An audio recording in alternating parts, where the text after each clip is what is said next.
So it was cool, man. It was really great seeing all kinds of people, old friends, man. Some really serious old friends. Um, Cute little Maggie out there from the Chronicle. Miss Margaret Mosher's out there. Mr. Turk Pipkin. All kinds of people from C3, friends and family and such, and all across the W3 land and people, old Austin dudes, man. A couple guys I hadn't seen in a while. Oh, my brother Brian, man, my Beto, man, from KLBJ, man. We have to hang out and have lunch here this week, man. Really great to see him and his family, man. And that's another thing. Saw a couple of friends of mine that had their kids. Well, they come in and work, do stuff, because we're all big meaty men and have to lift stages and whatnot, like what I'm going to be doing tomorrow in the morning somewhere.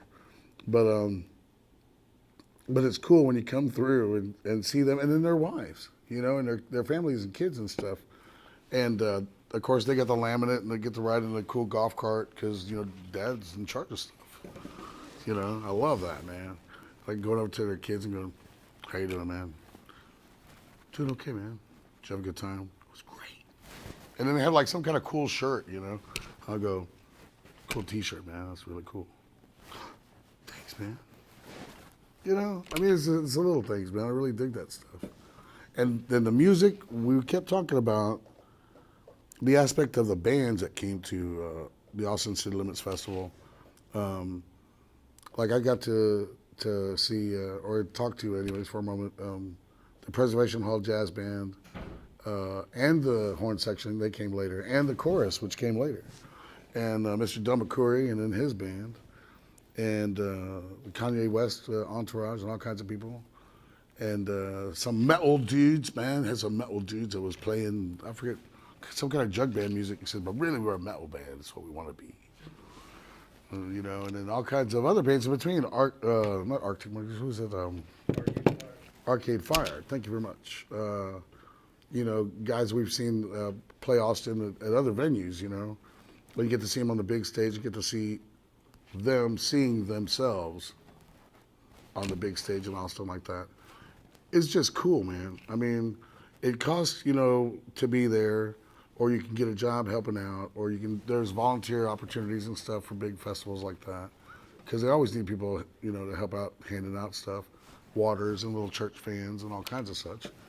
But again, man, there was a lot of traffic and a lot of heat, hemming and hawing and stuff, and people having to wait and flipping out, right? And on Friday, it came through, and it was kind of cool and clean and everything.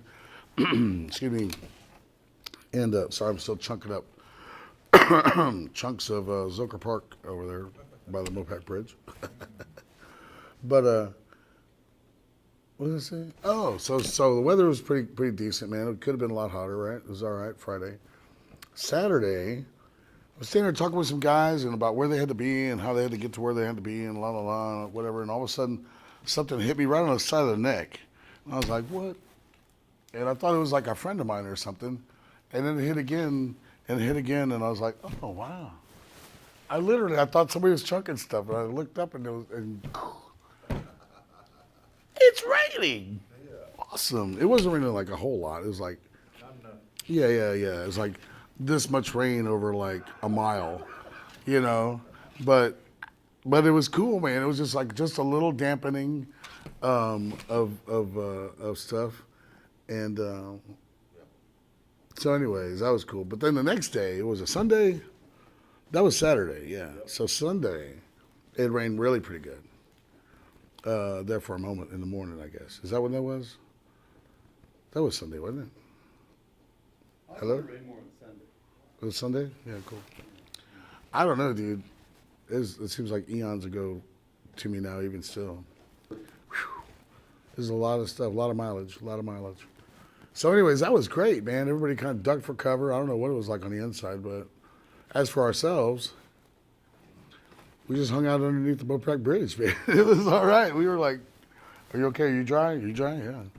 We saw it coming, so we took all the stuff that we needed to keep out of the rain and whatnot. We just picked it up and carried it over with us and just kind of moved the checkpoint that we had, over a little bit and kept checkpointing cars and everything kept flowing. And it was just like it was, 2 hours before, 2 hours later, it just moved over about 40 feet into the shade of the Great Mopeg Bridge.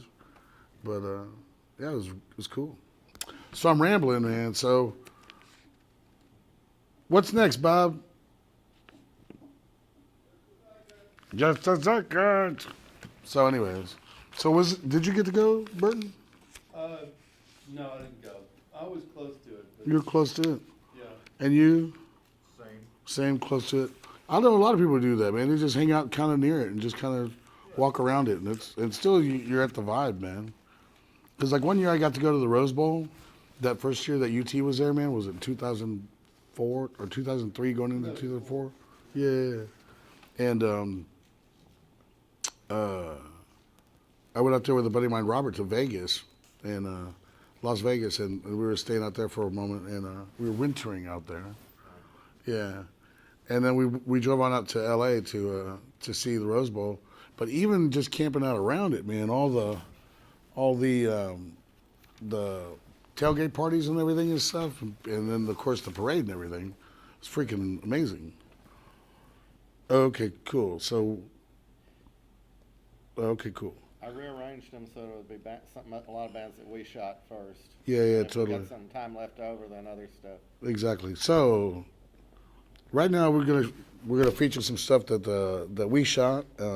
Something that I shot was a band called Knuckle Yummies. My buddy Donnie Wynn and Paris Smith, and the lovely lady on the vocals. Man, just singing about making love, man. And then Miss Elizabeth, and then we have Looking for Bucho, which is something we shot. Did we shoot that last week? Yeah. Yep. We shot that last week after the show was over. We had a little bit of time, and we shot this particular piece for Looking for Bucho, who was our live guest in the studio last week. And then, you know, man, my buddy Bob, he's a little weirdo little dude, man, and I love him. And he gets these weirdo bands, and we've always had an affinity for the Japanese night that we put together here for South by Southwest every year in Austin. And Bob and I used to attend them when they were just starting, just because I was like, man, you know, I've seen, you know, Ian Moore and all these guys as many times as I've seen them, but you know, these people came all the way from Japan. I came from South Austin, and I was bitching about parking. I mean, come on, you know what I mean? So we always went to go see the Japanese band, and this is one that the Baddest of Bobs shot during one of those times they were here in Austin for the conference, and it's P. Lander Z, which is actually a famous band worldwide. So it's kind of cool to get somebody like that, of that level, to be people that we can go over and go, hey, it's us. Remember us, the guys UplateAustin in Austin. Oh, yeah, hey, how you doing? Love that. And it's a song called Mike.